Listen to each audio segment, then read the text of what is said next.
Hi, hello. Okay, we're doing this. This is gonna be the first video.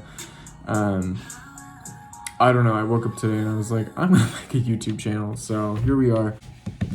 I think we're gonna talk about, organization. Holy crap. Okay. So everything in my room is extremely crazy right now. There's just a lot going on. Yeah, let's just say that. But it's okay.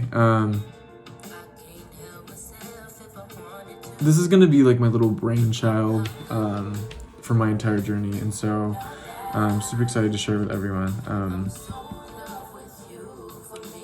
Yeah, it's gonna be like a plant. We're gonna nurture this. I really want to see this successful and like take off from the ground up, and so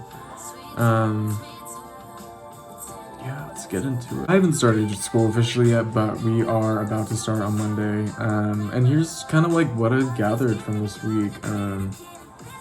There's such a diverse crowd in your class, and it's just going to be nothing like you've ever experienced before. And it's so much more intimate than like college will ever be. But that's what makes it beautiful, I think. Just like the level of intimacy that you guys have with each other, and to be able to like tap into that network is kind of beautiful.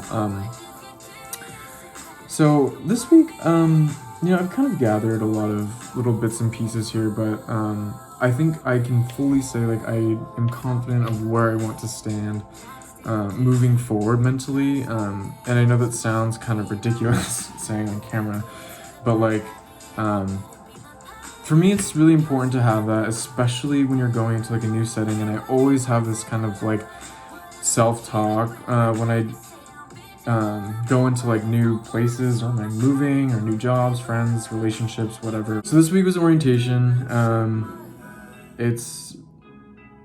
There was a lot of information, a lot of redundant, a lot of repeat. Financial aid, housing, alumni network. CDA, ASDA, like all of these presentations, loops, just like A to Z. There's a lot of little pieces, so keep track of them because they're going to be very fundamental to your success later. I look like a wreck. It's fine. It's the quarantine. I'm unpacking. One of the big things is finances right now for me. I was living in the city prior. We're in San Francisco, by the way. But I lost my job. I got unemployment, and it's worked out. Like I've been very privileged and like fortunate enough to like have that as a resource, but I know a lot of my peers haven't been able to tap into that as much, either because they just don't know or because it's confusing. It's been a nice aid to have and a nice cushion, especially transitioning from place to place all over the city. When I first moved here, I was in the Mission, 18th and Guerrero. And then I moved out to 41st and Irving and Outer Sunset. Was there for like 3 months.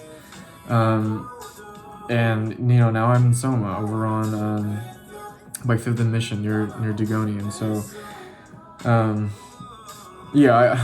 my experience is a little bit more chaotic. Mental fortitude through this all. I think one of my key drivers right now is inspiration, kind of just like fuel. Is like starting. Like I'm just super optimistic and like happy to be starting so soon.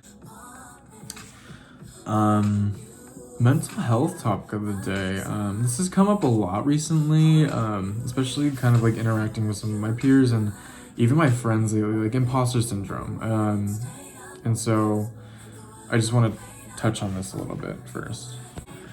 Okay, and so we are pulling straight off of Wikipedia, boys and girls. Imposter syndrome, also known as imposter phenomenon, imposterism, fraud syndrome, is a psychological pattern in which one doubts one's accomplishments and has a persistent internalized fear of being exposed as a fraud. Okay, that's harsh.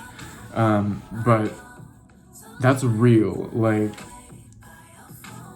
especially, from my aspect, it's kind of weird, like, being here, because you're like, did I really earn this? Like, do I deserve this? I don't know. but ultimately, like, it's not up to you to decide that. Like, you were led into that school for a reason, and so trust the process, boo. Like, we're all here to grow and learn, and you are valuable, like, no matter what you tell yourself. Negative self-talk is kind of a theme that kind of, I imagine, or in my head at least, kind of falls slightly right behind it. Because the way that you talk to yourself can have a lot of impact about how you look at yourself. And so, as you know, self-esteem, confidence is extremely important in dentistry. You want to be able to make your patients feel as comfortable as possible. I like to think of like all of your experiences kind of leading up to this point is kind of like a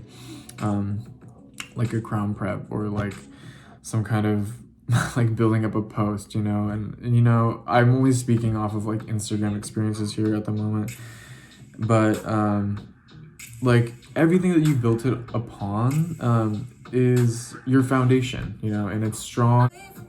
You've worked really hard to get here. And so I am too, and so it's been kind of nice to just like step back for a second, breathe. Definitely gonna spend today reorganizing myself for Monday, because we hit classes running. The schedule is wild, y'all. I got class Monday 8 to 5. Tuesday, I believe we have clinic practice.